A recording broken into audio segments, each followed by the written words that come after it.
So organizational responsibilities. Well, somebody has to protect this information. And there's that act of safeguarding it comes in various forms. You could call it due care and due diligence. So due care, the care a reasonable person would exercise under given circumstances. If I don't do due care, that's negligence on my part.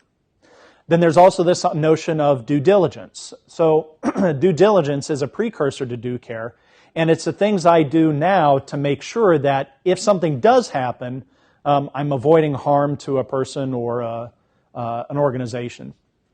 Due diligence might be things like background checks, credit checks, or security assessments. A way to kind of differentiate between this, due care, let's consider you have a laptop and it has personal identifiable information in it. Names, email addresses, phone numbers, socials, and address. So it's got the big 5 on there.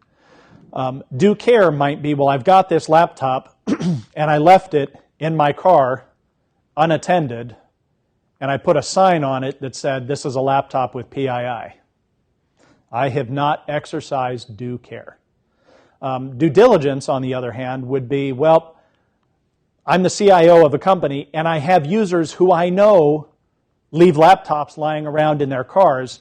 I'm going to put full disk encryption on that system so that when they do leave it lying around and it gets stolen, you can't recover the data from it. So I've done my due diligence as a CISO by putting the full disk encryption on that particular system. Liability. So companies can be held liable for data breaches and compromises of personal information.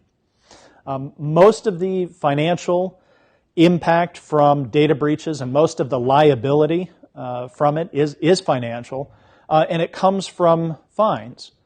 Because you were subject to this type of regulation, you didn't follow the regulation, and therefore the U.S. federal court will fine you X number of dollars. And it could be, dollars per record compromised. It could be, you might get a package deal and a discount, if you will, based on how many records. It might be, we'll lump it all together and just fine you $10 million. Okay, well, so most companies are very sensitive to this. And so they look at, well, how do I limit my liability from this? On the previous slide, we talked about due care and due diligence, and this is how you actually make sure that you don't run afoul of the privacy regulations. Do your due care, do your due diligence on your systems and on your information.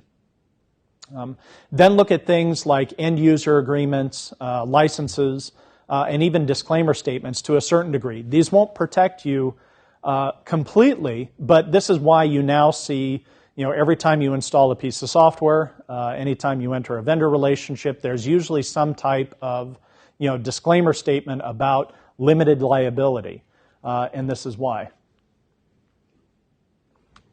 Employee monitoring. So an aspect of privacy is I've got employees on my network, and as the Chief Information Security Officer, I'm responsible for the security of this network. How do I make sure that I keep my network secure when I've got all these employees out there going, visiting various sites, doing things on the network they shouldn't do? Well, employee monitoring says I have the right to look at what my employees are doing on the network in the workplace. There should be no notion of privacy or right to privacy on an employer network. And so as an employer, I want to look at my employees, and I'm going to look at what they're doing, how they're doing it, and making sure that they're not a security violation or causing security violations. You can see the 7 principles with legality and justifying employee monitoring here with necessity, transparency, security, proportionality. What this boils down to is you, as an employer, you do have the right to monitor your employees on the network, but be cool about it, right? Tell them that you're doing it. Only look at the data that you need for security monitoring. And don't abuse the fact that you're collecting this type of information. So for a small company, let's say, your employee monitoring might consist of, I have a monitoring policy, so I've told everybody that I am going to monitor their actions on the network. That policy stipulates that I'm only going to collect data that I need to from a security standpoint to make sure that we're not being hacked into. So I might monitor the websites that you go to, the communications that you make. I might monitor the email attachments coming and going from your email account. And there's no right of privacy there because I've told you ahead of time that I'm going to do that. But what do I do with that information? The key is I'm not going to use it. I'm not going to abuse it.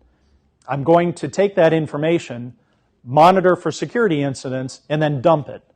I'm not going to take your website browsing history and fire you because you were visiting certain sites unless those sites are a violation of policy. Then I have the ability to do that. But that's a whole other policy that dictates that. So, again, employee privacy. If you are monitoring email, network usage, and that sort of thing, tell them about it. Be transparent about what you're monitoring, how you're doing it, and what you're going to do with it. Explain that through a policy. Probably a pretty good idea is to explain that during your quarterly, monthly, annually, whatever it might be, security awareness training. And you can do that through your security policies, describing what that monitoring might be, making sure you tell them they have no reasonable expectation of privacy, and then remind them. Again, attention deficit being what it is, I'm only going to remember for 3 months, so maybe I need a quarterly refresher on the fact that you're monitoring me and you're going to use this information.